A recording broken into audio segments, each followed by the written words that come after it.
شروع اللہ کا نام لے کر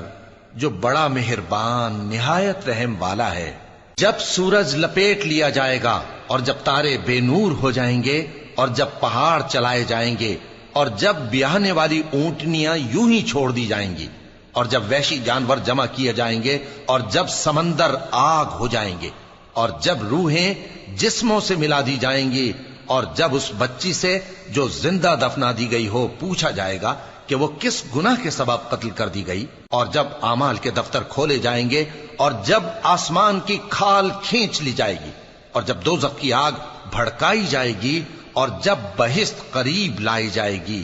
تب ہر شخص معلوم کر لے گا کہ وہ کیا لے کر آیا ہے۔ پس میں ان ستاروں کی قسم کھاتا ہوں جو پیچھے ہٹ جاتی ہیں اور جو سیر کرتے اور غائب ہو جاتی ہیں، اور رات کی قسم جب وہ پھیلنے لگتی ہے، اور صبح کی قسم جب وہ نمودار ہوتی ہے، کہ بے شک یہ قرآن اس فرشتہ عالی مقام کا سنایا ہوا پیغام ہے جو صاحب قوت ہے، مالک عرش کے ہاں اونچے درجے والا ہے، سردار ہے، ساتھ ہی امانت دار ہے۔ اور مکے والو تمہارے رفیق یعنی ہمارے پیغمبر صلی اللہ علیہ وآلہ وسلم دیوانے نہیں ہیں،